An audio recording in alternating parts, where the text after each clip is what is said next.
Hi, I'm John Green. This is Crash Course World History, and today we're going to talk about decolonization. The empires European states formed in the 19th century proved about as stable and long-lasting as Genghis Khan's, leading to so many of the nation-states we know and love today. Yes, I'm looking at you, Burundi.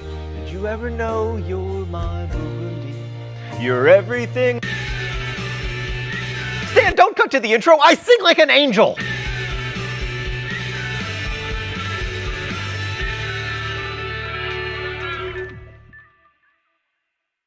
So unless you're over 60, and let's face it, Internet, you're not, you've only ever known a world of nation-states. But as we've seen from Egypt to Alexander the Great, to China, to Rome, to the Mongols, who for once are not the exception here, to the Ottomans and the Americas, empire has long been the dominant way we've organized ourselves politically, or at least the way that other people have organized us. Mr.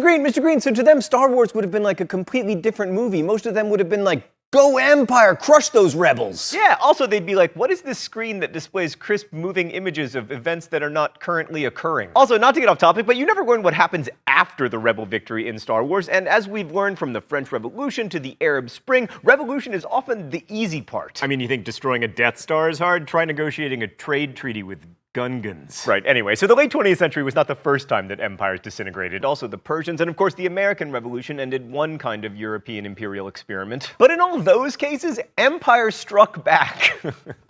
You see what I did there? I mean, Britain lost its 13 colonies, but later controlled half of Africa and all of India. And what makes the recent decolonization so special is that, at least so far, no empires have emerged to replace the ones that fell. And this was largely due to World War II, because on some level, the Allies were fighting to stop Nazi imperialism. Hitler wanted to take over Central Europe and Africa and probably the Middle East, and the Allied defeat of the Nazis discredited the whole idea of empire. So the English, French, and Americans couldn't very well say to the colonial troops who'd fought alongside them, "Thank you so much for helping us to thwart Germany's imperialistic ambitions. As a reward, please hand in your rifle and return to your state of subjugation." Plus, most of the big colonial powers, especially France, Britain, and Japan, had been significantly weakened by World War II, by which I mean that large swaths of them looked like this. So post-war decolonization happened all over the place. The British colony that had once been India became 3 independent nations. By the way, is this Gandhi or is this Ben Kingsley playing Gandhi? In Southeast Asia, French Indochina became Cambodia, Laos, and Vietnam, and the Dutch East Indies became Indonesia. But of course, when we think about decolonization, we mostly think about Africa going from this to this. So we're going to oversimplify here because we have to, but decolonization throughout Afro-Eurasia had some similar characteristics. Because it occurred in the context of the Cold War, many of these new nations had to choose between socialist and capitalist influences, which shaped their futures. While many of these new countries eventually adopted some form of democracy, the road there was often rocky. Also, decolonization often involved violence, usually the overthrow of colonial elites. For now, let's turn to the most famous non-violent decolonization, or supposedly so anyway, that of India. So the story begins, more or less, in 1885 with the founding of the Indian National Congress. Congress Party leaders and other nationalists in India were usually from the elite classes. Initially, they didn't even demand independence from Britain, but they were interested in creating a modern Indian nation rather than a return to some ancient pre-colonial form, possibly because India was, and is, hugely diverse, and really only unified into a single state when under imperial rule by one group or another, whether the Mauryans, the Guptas, the Mughals, or the British. Okay, let's go to the thought bubble. The best-known Indian nationalist, Mohandas K. Gandhi, was a fascinating character, a British-educated lawyer born to a wealthy family. He's known for making his own clothes, his long fasts, and his battles to alleviate poverty, improve the rights of women, and achieve a unified Indian independence from Britain. In terms of decolonization, he stands out for his use of non-violence and his linking it to a somewhat mythologized view of Indian history. I mean, after all, there's plenty of violence in India's past and in its heroic epics, but Gandhi managed to harken back to a past that used non-violence to bring change. Gandhi and his compatriot Jawaharlal Nehru believed that a single India could continue to be ruled by Indian elites and somehow transcend the tension between the country's Hindu majority and its sizable Muslim minority. In this, they were less practical than their contemporary, Muhammad Ali Jinnah, the leader of the Muslim League, who felt, to quote historian Ainsley Embry, that the unified India of which the Congress spoke was an artificial one, created and maintained by British bayonets. Jinnah proved correct, and in 1947, when the British left, their Indian colony was partitioned into the modern state of India and West and East Pakistan, the latter of which became Bangladesh in 1971. While it's easy to congratulate both the British and the Indian governments on an orderly and non-violent transfer of power, the reality of partition was neither orderly nor non-violent.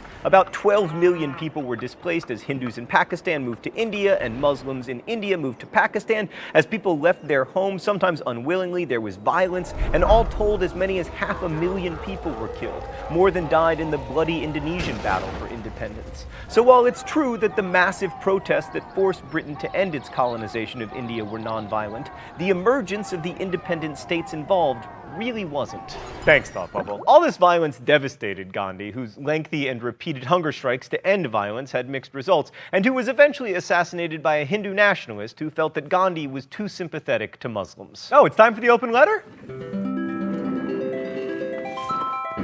An open letter to hunger strikers. But first, let's see what's in the secret compartment today. A cupcake? Stan, this just seems cruel. These are from Meredith the intern to celebrate Maribration, the holiday she invented to celebrate the anniversary of her singleness. Dear hunger strikers, you remember earlier when I said that Gandhi harkened back to a mythologized Indian past?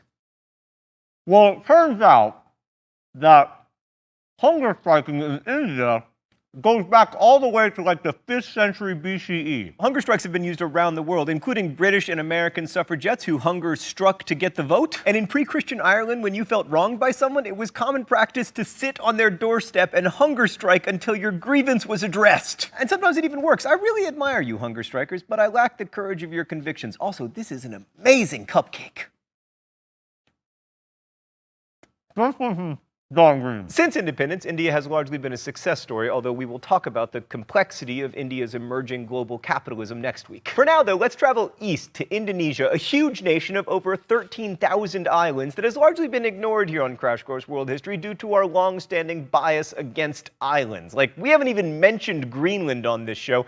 The Greenlanders, of course, haven't complained because they don't have the internet. So the Dutch exploited their island colonies with the system of Kulturstelsel, in which all peasants had to set aside 1/5 of their land to grow cash crops for export to the Netherlands. This accounted for 25% of the total Dutch national budget, and it explains why they have all kinds of fancy buildings despite technically living underwater. They're like sea monkeys. This system was rather less popular in Indonesia, and the Dutch didn't offer much in exchange. They couldn't even defend their colony from the Japanese, who occupied it for most of World War II, during which time the Japanese furthered the cause of Indonesian nationalism by placing native Indonesians in more prominent positions of power, including Sukarno, who became Indonesia's first prime minister. After the war, the Dutch, with British help, tried to hold on to their Indonesian colonies with so-called police actions, which went on for more than 4 years before Indonesia finally won its independence in 1950. Over in the French colonies of Indochina, so-called because they were neither Indian nor Chinese, things were even more violent. The end of colonization was disastrous in Cambodia, where the 17-year reign of Norodom Sihanouk gave way to the rise of the Khmer Rouge, which massacred a stunning 21% of Cambodia's population between 1975 and 1979. In Vietnam, the French fought communist-led nationalists, especially Ho Chi Minh, from almost the moment World War II ended until 1954, when the French were defeated. And then the Americans heard that there was a land war available in Asia, so they quickly took over from the French, and communists did not fully control Vietnam until 1975. Despite still being ostensibly communist, Vietnam now manufactures all kinds of stuff that we like in America, especially sneakers. More about that next week too, but now to Egypt. You'll remember that Egypt bankrupted itself in the 19th century trying to industrialize, and ever since had been ruled by an Egyptian king who took his orders from the British. So while technically Egypt had been independent since 1922, it was very dependent independence. But that changed in the 1950s when the king was overthrown by the army. The army commander who led that coup was Gamal Abdel Nasser, who proved brilliant at playing the US and the USSR off each other to the benefit of Egypt. Nasser's was a largely secular nationalism, and he and his successors saw one of the other anti-imperialistic nationalist forces in Egypt, the Muslim Brotherhood, as a threat. So once in power, Nasser and the army banned the Muslim Brotherhood, forcing it underground where it would disappear and never become an issue again. Wait, what's that?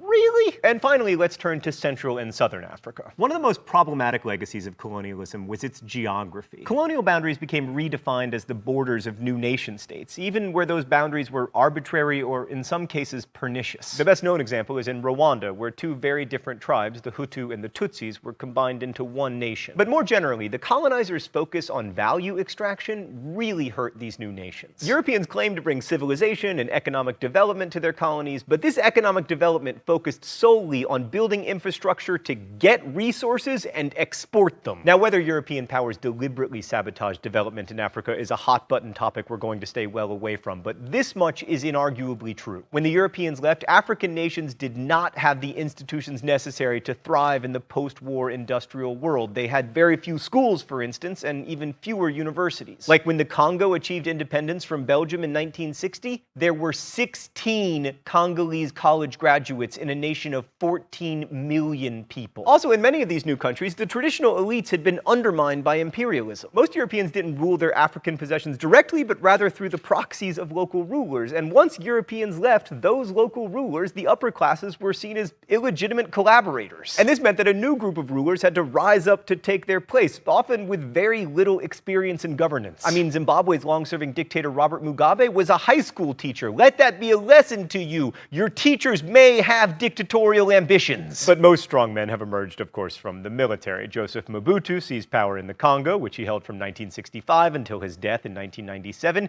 Idi Amin was military dictator of Uganda from 1971 to 1979. Muammar Gaddafi ruled Libya from 1977 until 2011. The list goes on, but I don't want to give you the wrong impression about Africa. Because while the continent does have less freedom and lower levels of development than other regions in the world, many African nations show strong and consistent signs of growth despite the challenges of decolonization. Botswana, for instance, has gone from 70% literacy to 85% in the past 15 years and has seen steady GDP growth over 5%. Benin's economy has grown in each of the past 12 years, which is better than Europe or the US can say. In 2002, Kenya's life expectancy was 47. Today, it's 63. Ethiopia's per capita GDP has doubled over the past 10 years, and Mauritania has seen its infant mortality rate fall by more than 40%. Now, this progress is spotty and fragile, but it's important to note that these nations have existed on average about 13 years less than my dad. Of course, past experience with the fall of empires hasn't given us much cause for hope, but many citizens of these new nations are seeing real progress. That said, disaster might lurk around the corner. It's hard to say. I mean, now more than ever, we're trying to tell the story of humans from inside the story of humans. Thanks for watching. I'll see you next week.